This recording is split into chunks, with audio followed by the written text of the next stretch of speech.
꽃피는 춘삼월이 지나 지구의 온난화로 인해서 해가 갈수록 더워지는 무더운 여름철을 보내고 추수의 계절인 가을이 돌아오니 서늘한 바람은 가을을 재촉하며 낙엽을 떨어뜨리지만 봄에 부는 동풍은 얼었던 대지를 녹이고 만물을 솟행케 합니다.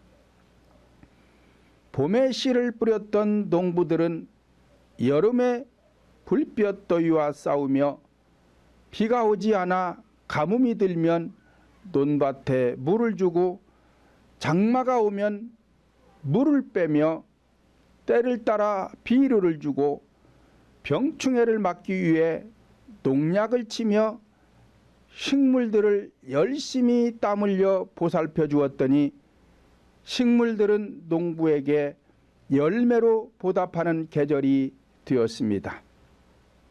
그리고 사냐의 어곡들은 황금빛을 자랑하며 앞뒤 뜰의 백과들은 조물주를 찬양하듯 합니다.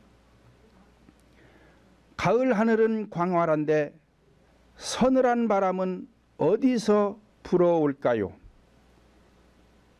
가을 들판을 내다보면 먹지 않아도 배부르고 풍요로운 가을이 사계절 중 제일 좋은 계절이 아닌가 생각이 듭니다.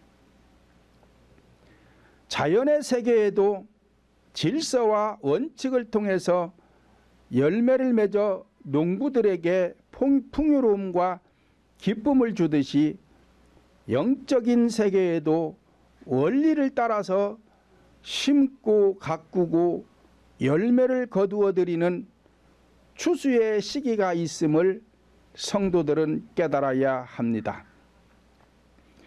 고린도전서 3장 6절로 7절을 보면 나는 심었고 아볼로는 물을 주었으되 오직 하나님은 자라나게 하셨나니 그런즉 심은 이나 물 주는 이는 아무것도 아니로되 오직 자라나게 하시는 이는 하나님뿐이니라 말씀을 하였습니다. 이와 같이 자연의 이치도 심고 가꾸어 자라게 해야 풍성한 열매를 거둘 수 있는 것처럼 사도 바울 역시 영적인 세계에도 심고 돌보아 자라게 할 때에 생명의 열매를 거둘 수 있다라고 말씀을 하고 있습니다.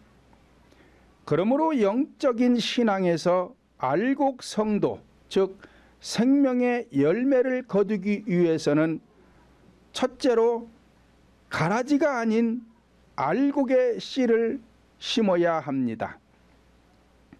본문 24절을 보면 예수께서 그들 앞에 또 비유를 베풀어 가라사대 천국은 좋은 씨를 제 밭에 뿌린 사람과 같다라고 하였습니다.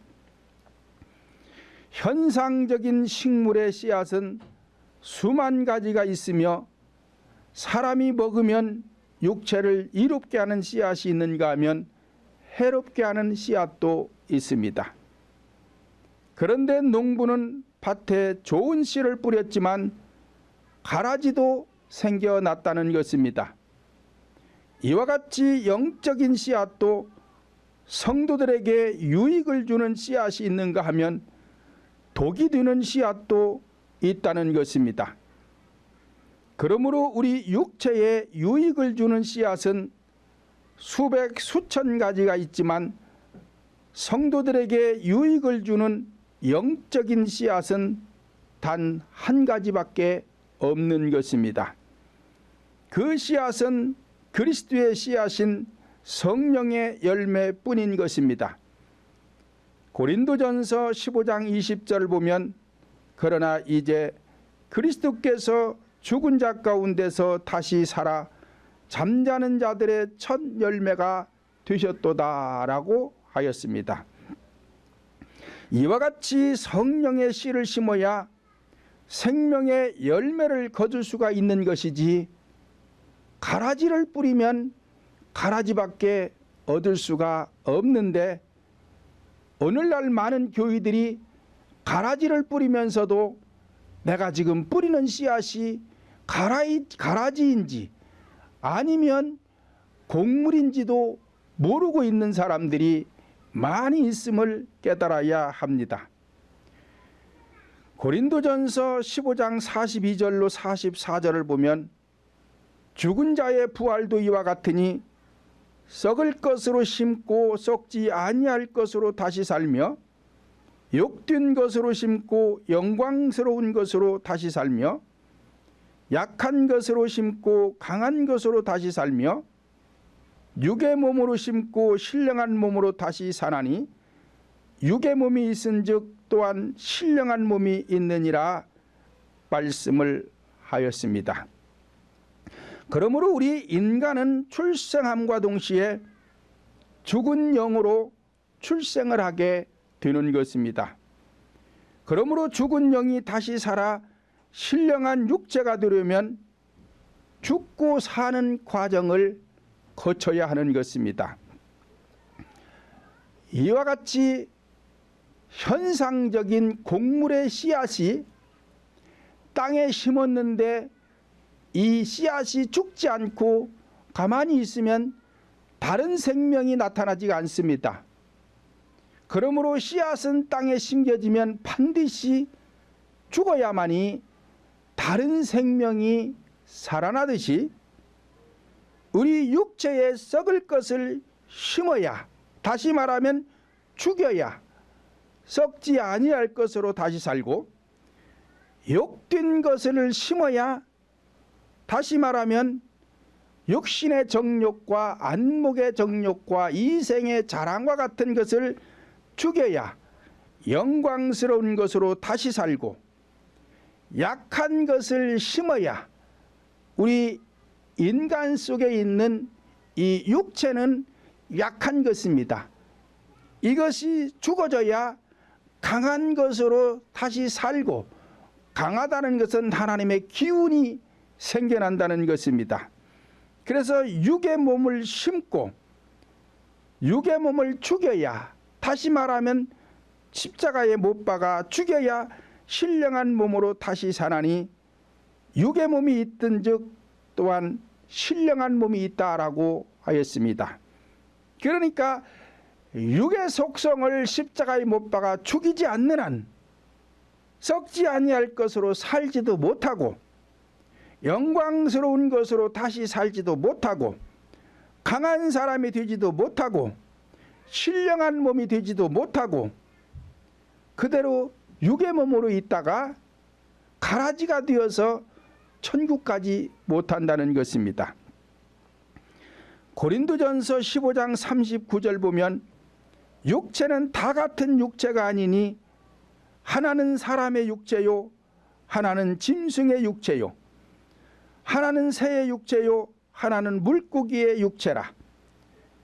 하늘에 속한 형체도 있고 땅에 속한 형체도 있으나 하늘에 속한 자의 영광이 따로 있고 땅에 속한 자의 영광이 따로 있느니라 말씀을 하였습니다. 자, 사람의 육체가 있고 짐승의 육체가 있다는 것은 우리 인간은 출생함과 동시에 영혼은 짐승의 육체로 출생을 하는 것입니다. 이 짐승과 같은 사람들이 예수를 믿고 성령을 받으면 이때 하나님의 형상이 내 속에 임재함으로 인해서 사람이라 불러준다라고 창세기 5장 1절로 2절에 보면 기록되어 있습니다. 그래서 하나는 새의 육체가 있고 하나는 물고기의 육체가 있다. 이 물고기라는 것은 바닷물, 이 물고기를 말하는 것인데, 바다는 지하입니다. 감옥에 있는 걸 뜻하는 것이고, 새는 공중을 말하는 것이고, 그래서 자유를 얻은 몸이 있는가 하면 지옥 백성이 있다는 것입니다. 그래서 앞에서 말씀드린 사람의 육체요, 이 새의 육체는 하늘에 속한 형체고, 짐승의 육체요 물고기의 육체는 땅에 속한 형체가 되어서 이들의 영광이 서로 다르다라고 말씀하고 있는 것입니다.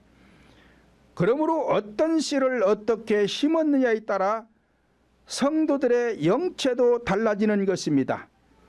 그래서 하늘에 속한 형체라면 알곡 성도가 되는 것이지만 땅의 형체를 닮았다면 이들은 가라지의 육체가 되어서 천국 갈 수가 없는 것입니다. 그렇다면 씨는 누가 뿌리는가? 현상적인 씨앗은 농부들이 뿌리지만 본질적인 씨앗, 영적인 생명의 씨앗은 성령 하나님께서 뿌려주시는 것입니다. 요한복음 15장 1절 보면 내가 참 포도나무요 내 아버지는 농부라 말씀을 하였습니다.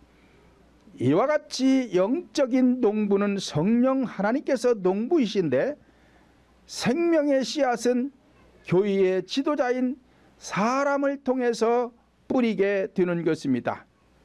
그런데 지도자의 영체가 성령님께 속한 영체냐 아니냐에 따라서 씨앗이 다른 것입니다. 예를 들어서 꿈이라는 것은 좋은 말입니다. 비전도 좋은 말입니다. 긍정도 좋은 말입니다.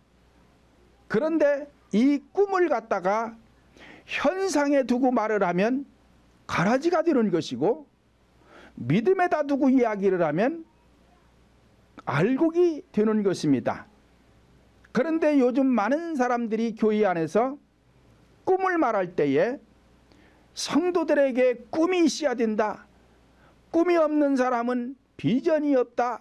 그렇게 말을 하면서 꿈을 갖다가 세속에다 대고 법관이 되기를 꿈을 꾸고 교수가 되기를 꿈을 꾸고 무슨 외교관이 되기를 꿈을 꾸고 그러기 위해서는 비전이 있어야 되고 긍정적인 생각을 가져야 된다라고 말하는 사람들이 있는데 이렇게 말하면 가라지를 뿌리고 있는 것입니다.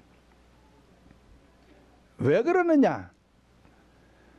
교회는 오직 천국의 목적이 있는 것이고 천국의 목적이 있다는 것은 믿음을 갖게 하는 것이고 믿음을 소유했다면 이 믿음이 성장하도록 하는 것이 교회인데 이 믿음의 가치는 천하를 주고도 얻을 수 없는 가치라고 성경은 말씀하고 있습니다. 그러니까 세상 사람들이 꿈을 가지고 자기 꿈을 이뤘다고 해도 결론적인 것은 돈입니다. 돈. 높은 직위를 얻기 위한 것은 돈을 많이 벌기 위한 것이지 사실은 돈벌이가 안 되면 사람들이 법관 되려고 하지도 않고 대통령 되려고 하지도 않고 교수나 의사가 되려고 하지도 않습니다. 그런 건 왜 하려고 하느냐? 월급이 많으니까 돈이 많으니까 그런 것을 하기 위해서 꿈을 꾸는 것입니다. 그런데 그 꿈을 이루었다고 해서 그 사람이 그거를 통해서 수백억 수천억 재산을 가졌다고 해도 그것은 믿음의 가치에 비하면 바닷가에 모래알 만도 못한 거요. 그런데 거기에다가 꿈을 꾸어야 된다, 비전을 가져야 된다, 또는 무슨 긍정적이어야 된다, 이런 것은 가치 없는 것이기 때문에 가라지 인생을 만드는 것이고 교회에서 오직 믿음을 소유하게 해서 믿음을 소유했다면 그 믿음이 성장하도록 하면 그 믿음의 가치는 천하를 주고도 얻을 수 없는 가치가 있으니 교회에서는 믿음의 꿈을 꾸어야 되고 믿음의 가치를 얻기 위해서 꿈을 꿔야 하는 것이지 다른 데에 꿈을 꾸면 안 되는 것입니다. 그래서 성도들의 심령 속에 믿음이 심겨지고 이 믿음이 성장을 하면 현상적인 꿈은 저절로 이루어지게 되어 있는 것입니다. 그런데 많은 사람들이 현상적 꿈을 이야기하면서 도덕이 어떻고 윤리가 어떻고 철학적인 말을 많이 하는데 이거 전부가 다 가라지 씨를 뿌리고 있는 것입니다. 그러므로 서기관과 바리새인들이 뿌린 씨앗과 예수님의 제자들인 사도들이 뿌린 씨앗은 다른 것입니다. 똑같은 성경을 가지고 말을 했지만 서기관과 바리새인들이 말한 것은 앞에서 말씀드린 대로 현상에 두고 말을 한 것이고, 그래서 이들이 뿌린 씨앗은 가라진 것이고, 예수님의 제자인 이 사도들이 뿌린 씨앗은 본질적인 구속사를 전했기 때문에 이들이 뿌린 것은 생명의 말씀이 되는 것입니다. 사도 바울이 사울로서 뿌린 씨앗과 바울이 되어서 뿌린 씨앗은 분명히 다른데, 의식을 전파하면 가라지요, 구속사를 전파하면 이것이 생명의 씨앗이 되는 것입니다. 쉽게 말하면 표면적인 것 할례를 말하면 가라지가 되는 것이고, 마음의 할례를 말하면 생명의 씨앗이 되는 것입니다. 두 번째로는 잘 성장하도록 보살펴야 알곡 성도들을 많이 거둘 수가 있는 것입니다. 본문 25절로 26절 보면 사람들이 잘 때에 그 원수가 와서 곡식 가운데 가라지를 뿌리고 갔더니 싹이 나고 결실할 때에 가라지도 보이거늘이라고 하였습니다.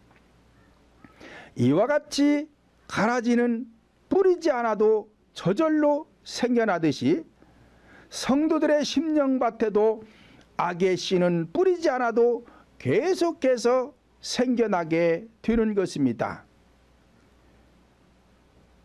왜 그러느냐? 우리 인간은 태중에서 잉태함과 동시에 원주의 이 악한 영이 들어오고 어머니 뱃속에서 10달 동안 성장하면서 과거의 죄가 흘러 들어와 있기 때문에 근본 본질상 진노의 자녀이기 때문에 뿌리지 않아도 거기서 가라지가 생겨나는 것입니다. 거기에다가 본인이 또 실수를 합니다. 그리고 영원히 잠들게 되면 가라지는 저절로 나는 것입니다. 그러니까 깨어 항상 기도하지 아니하면 가라지는 나오게 되어 있어요. 현상적으로도 농부가 계속해서 밭갈이를 하고 거기에 난 잡초를 제거해야 되는 것이지 가만 놔둬 보세요. 뿌리지 않았는데 어디서 왔는지 가라지는 무성하게 되는 것이고 1년 2년 묵혀놓으면 밭인지 산인지 구분이 안 됩니다. 자, 그러는 것처럼 우리 인간의 심령밭도 마찬가지예요. 계속해서 갈아엎어 이 잡초를 제거하고 돌멩이를 주워내지 않으면 인간의 심령도 똑같이 들판에 잡초가 무성한 것처럼 그렇게 되는 것입니다. 그러니까 회개하지 아니하면 죄가 죄를 낳는 것입니다. 그런데도 잘 몰라요. 왜 몰라요? 영이 잠들어 버렸기 때문에. 현상적으로도 잠든 자는 옆에서 누가 무슨 말을 해도 음식을 먹어도 모르는 것처럼 영혼이 잠들어 있으면 자기가 죄를 낳으면서도 모르고 살아가고 있는 것입니다. 본문 28절로 29절 보면 주인이 가로되 원수가 이렇게 하였구나. 종들이 말하되 그러면 우리가 가서 이것을 뽑기를 원하나이까? 주인이 가로되 가만두거라. 가라지를 뽑다가 곡식을 뽑을까 염려하노라 말씀을 하였습니다. 자, 현상적인 밭에 난 가라지는 뽑아내야 합니다.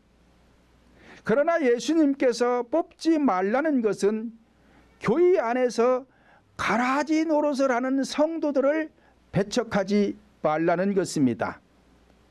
사실 교회 안에서 한 번도 가라지 노릇을 안 하는 사람은 아무도 없습니다.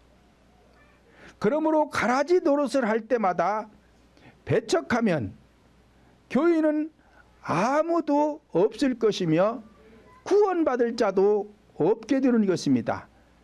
그러니까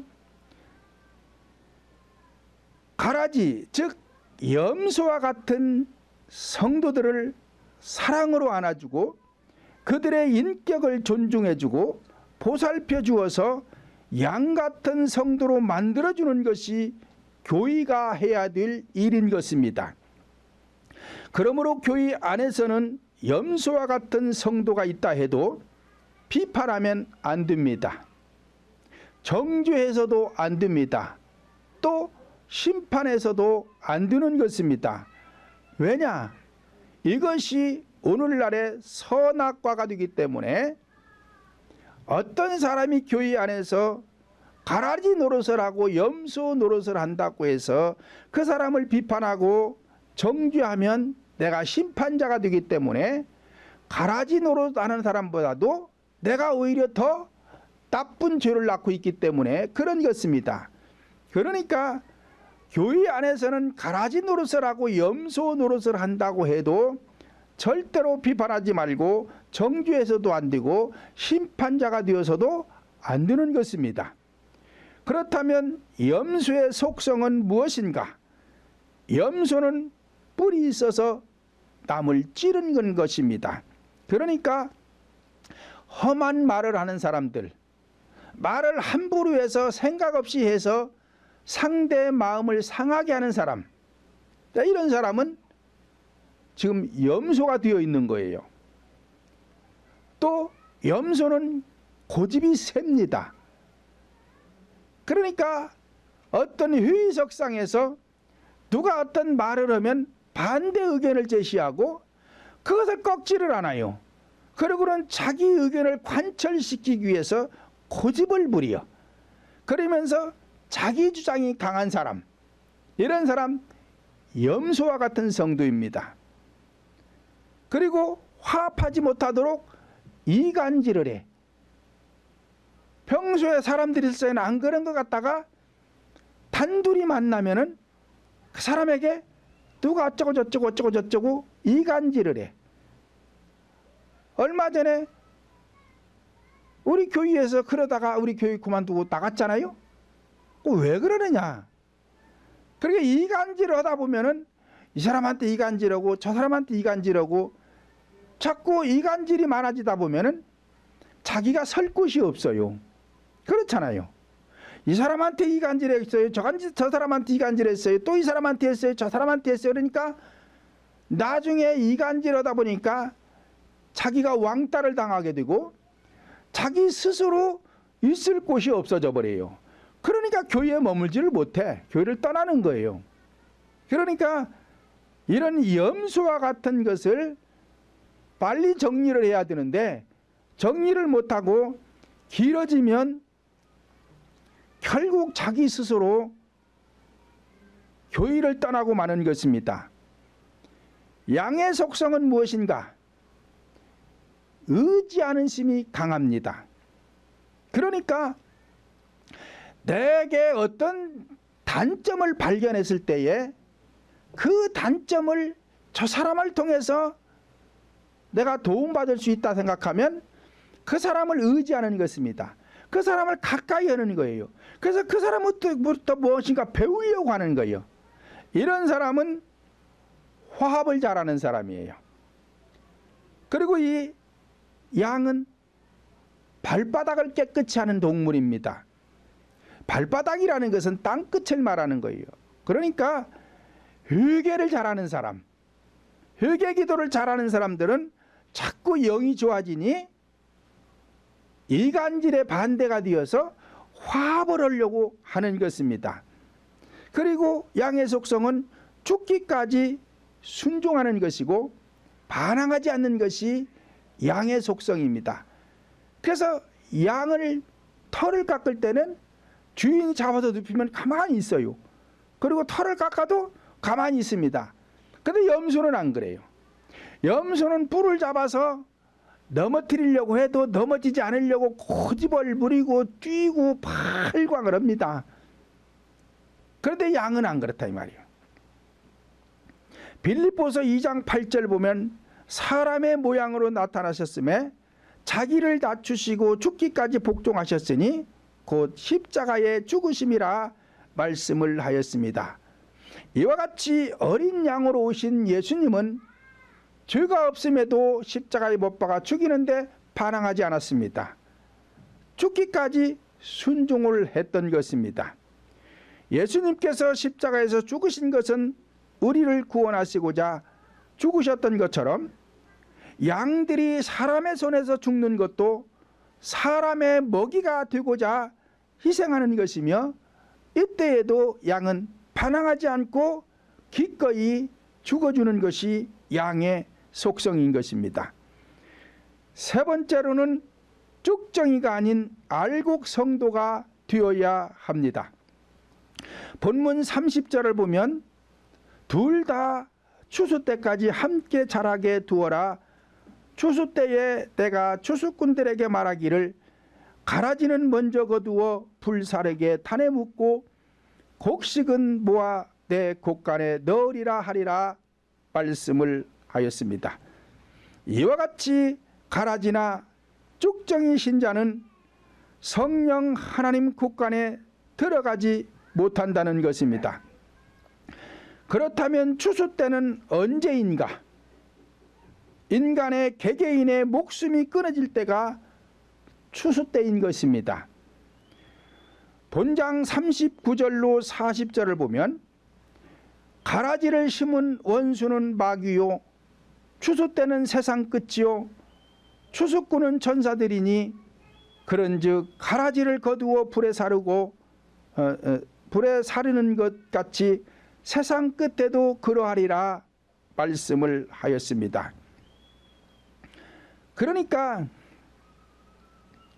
가라지를 심는 것은 원수인데 마귀라는 것입니다. 그러면 앞에서 제가 말씀을 드렸는데 가라지를 뿌릴 것이냐 알곡을 뿌릴 것이냐는 교회의 지도자가 하는 일이다 그랬어요. 그러니까 교회에서 구속사를 전하지 못하고 의식을 전하면 사실 이 사람을 갖다가 마귀라고 그러는 것입니다. 불의의 병기라고 그러는 것이고, 그러니까 교회 안에서 이 오늘날 지도자가 마귀 노릇을 하느냐 하나님의 사람이 되어 있느냐에 따라서 뿌리는 씨가 다르다는 거예요. 그러니까 여기에 서 있는 교회 지도자가 똑같은 성경을 가지고 지금 말씀을 전하는데 서기관과 바리새인들과 같이 의식을 전할 것이냐, 아니면 예수님의 제자인 사도들 같이 구속사를 전할 것이냐에 따라서 가라지냐 알곡이냐가 갈라진다 이 말이에요. 그런데 오늘날 많은 사람들이 똑같은 성경을 가지고 서기관과 바리새인과 같이 의식을 전하는 사람들이 많이 있습니다. 사도들처럼 구속사를 전하는 사람은 많지가 않고 사울 신앙이 되어가지고 사울처럼 지도자 노릇을 하는 사람들이 많다 이 말이에요. 사울 신앙이라는 것은 성령 받기 이전의 신앙을 말하는 것이고, 바울이라는 것은 다메섹 도상에서 부활하신 예수를 만난 이후에 이름이 바뀌어서 표면적 할례를 주장하던 이 사울이 내면적 마음의 할례를 주장하는 바울로 바뀌었던 것처럼 오늘날에도 의식을 전하는 지도자는 하나님의 종이 아닙니다. 이건 하나님의 종이 아닌 것이고, 구속사를 전하는 이 생명의 말씀 마음의 할례를 받도록 하는 것은 하나님의 사자로서 오늘날 사도와 같은 지도자이지, 의식을 전하는 사람은 하나님의 사람이 아니고 사실은 마귀 노릇을 하고 있는 사람입니다. 그래서 이런 사람 밑에서 신앙생활하면은 양이 될 수가 없고 알곡 성도가 될 수가 없는 것입니다. 누가복음 3장 17절 보면 손에 키를 들고 자기 타작마당을 정하게 하사 알곡은 모아 곳간에 들이고 쭉정이는 꺼지지 않는 불에 태우시리라 말씀을 하였습니다. 현상적인 알곡과 쭉정이는 육안으로 쉽게 구분할 수가 있습니다. 그러나 본질적인 쭉정이와 알곡은 쉽게 구분할 수도 없으며 아무나 구분할 수도 없는 것입니다. 그렇다면 알곡과 쭉정이의 차이는 무엇인가? 하나님께서 주신 생명이 있느냐 없느냐에 따라서 알곡이냐 쭉정이냐로 갈라지는 것입니다. 그러니까 현상적인 곡물도 알곡 속에는 생명이 있고 쭉정이 속에는 생명이 없는 것입니다. 그런데 알곡과 쭉정이의 겉모양은 똑같습니다. 그런데 껍질 속에 알맹이가 채워지면 알곡이요, 채워지지 않으면 쭉정인 것처럼 성도들의 육체는 똑같습니다. 그런데 그 속에 하나님의 말씀인 생명의 말씀이 채워졌느냐 안 채워졌느냐에 따라서 쭉정이냐 알곡이냐로 갈라지는 것이고, 그렇게 해서 목숨이 끊어질 때 쭉정이신 자들은 불못에 던져지는 것이고 알곡 성도들은 천국에 입성하게 되는 것입니다. 로마서 8장 9절 보면 만일 너희 속에 하나님의 영이 거하시면 너희가 육신에 있지 아니하고 영에 있나니 누구든지 그리스도의 영이 없으면 그리스도의 사람이 아니니라 말씀을 하였습니다. 이와 같이 성령을 받아 성령이 내 영 속에 임재했다면 이 사람은 알곡 성도예요. 왜냐? 성령의 씨가 내 안에 들어와 있기 때문에 이 사람은 알곡 성도가 되어서 천국에 가는 것이요, 이 사람은 그리스도의 사람이지만 만약에 성령이 영 속에 임재하지 않았다면 이 사람은 하나님의 형상이 없어요. 그렇기 때문에 생명이 없어 구원받을 수가 없는 것입니다. 마태복음 13장 23절 보면 좋은 땅에 뿌리웠다는 것은 말씀을 듣고 깨닫는 자니 결실하여 혹 100배 혹 60배 혹 30배가 되었느니라 말씀을 하였습니다. 그러므로 밭을 갈아엎는 것도 말씀에 씨를 뿌리는 것도 깨닫는 것도 결실하는 것도 농부이신 성령님과 함께 해야 되는 것이지 인간 혼자서는 되는 것이 아닙니다. 그러기 위해서는 내 심령 속에 반드시 성령님이 오셔야만이 내 안에서 농부가 되셔서 내 안에다가 하나님의 말씀인 곡물의 씨앗을 뿌릴 수가 있는 것입니다. 결론적으로 본장 40절로 43절을 보면 그런즉 가라지를 거두어 불에 사르는 것 같이 세상 끝에도 그러하리라. 인자가 그 천사들을 보내리니 저희가 그 나라에서 모든 넘어지게 하는 것과 또 불법을 행하는 자들을 거두어내어 풀무불에 던져 넣으리니 거기서 울며 이를 갈미 있으리라. 그때의 의인들은 자기 아버지 나라에서 해와 같이 빛나리라. 귀 있는 자는 들어라 말씀을 하였습니다. 그러니까 마태복음 7장 23절에서 말씀하는 것처럼 그때에 내가 저희에게 밝히 말하되 내가 너희를 도무지 알지 못하나니 불법을 행하는 자들아 내게서 떠나가라 말씀을 하신 것처럼 좋은 땅을 만들지 않고 씨를 뿌리는 자는 불법을 행하는 자예요. 그러니까 그들은 하나님 앞에 갈 수가 없고 불법을 행했기 때문에 예수님은 너희를 도무지 알지 못하나니 내게서 떠나가라고 한 것처럼 그들은 천국에 입성할 수가 없습니다.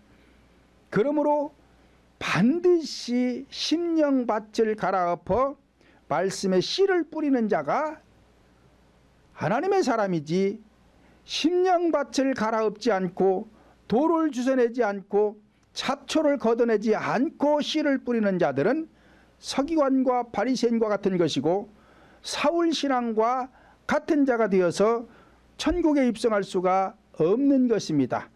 그러므로 우리 모두는 가라지가 아닌 알곡 성도들이 되어서 천국에 반드시 입성하시기를 예수님의 이름으로 축원을 드립니다. 살아계신 하나님 감사합니다. 주님의 은혜 감사합니다. 이 시간도 귀한 말씀을